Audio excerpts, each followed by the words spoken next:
आप कहते हैं ये कौन सी नई बात हो गई भाई, मुझे तो केवल नशे की समस्या बताई जा रही है कि घर वाले कहते हैं कि नशे की समस्या है और मैं भी यही समझता हूँ नशे की समस्या है।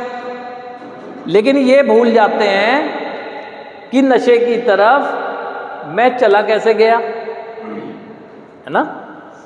समस्या तो बहुत पहले से है आपके साथ। आप ये देख लें कि आपने जिस उम्र में भी नशे को उठाया होगा, ठीक है, वो आप जाने, लेकिन आप ये देख लें उठाने के 1 साल पहले, 2 साल पहले, 3 साल पहले, जो भी अवधि हो वो आप जाने, उससे पहले आपके अंदर व्यवहारिक प्रदर्शन जो परिवर्तन थे आने लगे थे। आप गैर जिम्मेदाराना होने लगे थे। आप जिम्मेदारियों का निर्वहन करना बंद ना भी किया हो लेकिन स्लो कर दिया था। आपके विचारों में परिवर्तन आने लगा था, आपकी सोच परिवर्तित होने लगी थी। अनकंफर्टेबल हुए, उसके बाद फील गुड के लिए नशे में गए। अब यही चीज़ समझनी है। देखो, जिस समस्या का जन्म, यानी जो जड़, जिस समस्या का जन्म जिस बात से होता है ना, उस जड़ को ही तो खोदना जरूरी है। आप ये देखें, दुनिया को भी यही दिखता है और आपको भी यही दिखता है, क्योंकि आपको दिखाया ही यही जा रहा है। ये एडिक्शन ट्री है, यानी नशे का वो वृक्ष है जो दुनिया को भी दिख रहा है और मुझे भी विजुलाइज है ना। ये एडिक्शन, जब आप नशा करके आते हैं परिवार को भी दिखता है, आप नशा करने जाते हैं तो आपको भी दिख रहा होता है कि मैं नशा करने जा रहा हूं, तो उन्हें यही दिख रहा है। जो दिख रहा है उसी को वो समस्या मान रहे हैं, वो भी मान रहे हैं। वो कहते हैं नशा छोड़ दो, नशा छोड़ दो। आप भी सोचते हैं कि नशा छोड़ने से समस्या का हल हो जाएगा, लेकिन नहीं। मैं ये करता क्यों हूँ, ये मेरे अंदर ही है जो मुझे समझ नहीं आ रहा है। मेरी सोच ने मुझे भटकाया ना कि नशा दुनिया कर रही है, वो मजा ले रही है, मैं भी मजा लूं, मेरी सोच ने। फिर मेरे विचार में भी ऐसे ही आ गया। उसकी वजह से क्या हुआ कि मेरे अंदर जो जिम्मेदाराना व्यवहार था वो भी रुक गया।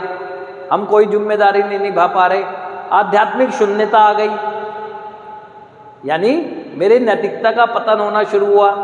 और उसके बाद सारी क्षतियाँ, सामाजिक, फैमिलियर जो है, इकोनॉमिकल जो है, कैरियर की जो है, वो सारे नुकसान हो गए। लेकिन फिर भी मैं यही कह रहा हूँ कि नशा ही तो कर रहा हूँ, क्योंकि इसके जड़ में तो ये है ना।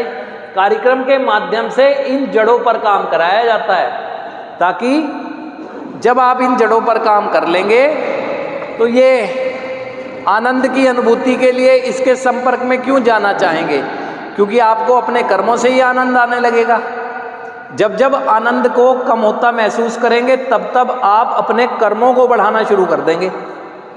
आनंद की अनुभूति के लिए ही तो हम लोग नशे में गए थे, लेकिन आनंद जब यहाँ आने लगेगा तो फिर आप इस तरफ जाएंगे क्यों। और इसमें सबसे मुख्य भूमिका निभाई जाती है किस बात की, मेरी स्वयं के प्रति ईमानदारी, कि मैं स्वयं के प्रति कितना ईमानदार हूँ, इन बातों को समझने के लिए कितना ईमानदार हूँ। आप में से बहुत से लोग यहाँ पर रहते हुए ये कहते हैं मैं नशा नहीं करूँगा। ये तो उन्होंने घर पर कई बार कहा है, क्योंकि जब जब हम किसी भी ऐसी सिचुएशन में फंसे, चाहे हॉस्पिटल के डेथ बेड पे हों, चाहे फाइनेंशियल क्राइसिस झेल रहे हों, चाहे फैमिलियर डिस्प्यूट देख रहे हों, या सेंटर में बाउंडेशन में आ गए हों, तो सिचुएशन, तो एक ऐसी सिचुएशन में फंसा हुआ व्यक्ति क्या कहेगा। बेड पे लेटा हुआ व्यक्ति ये कोई कहेगा कि मैं नशा करूँगा, वो कहेगा मैं नशा नहीं करूँगा।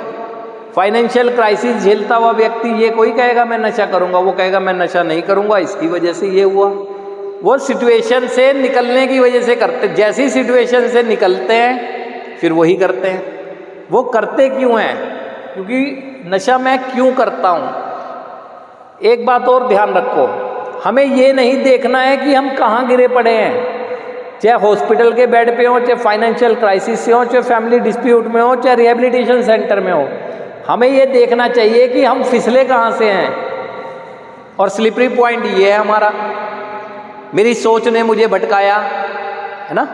जहाँ पर हैं वो तो वास्तविकता है, लेकिन यहाँ पर आ कहाँ से गए वो भी तो वास्तविकता है, और वो जड़ है हमारी। तो उस जड़ पर काम करते हैं जब हम, तब हमें समझ आता है कि किस रोग और मुझे किस रोगी की तरह ट्रीट किया जा रहा है, क्यों मेरा ट्रीटमेंट कहा जा रहा है शब्द, है ना। ट्रीटमेंट यहाँ विचारों का होना है और विचारों को बदल दे। आज तक मेडिकल साइंस के पास ऐसा कोई डायग्नोस सिस्टम नहीं आया है कि वो इंजेक्ट करेंगे, यहाँ विचारों को इंजेक्ट किया जाता है ना। आपके अंदर जो रोजाना के स्तर पर विचार इंजेक्ट किए जा रहे हैं ना, उसकी वजह से सकारात्मक प्रभाव दिखता होता है।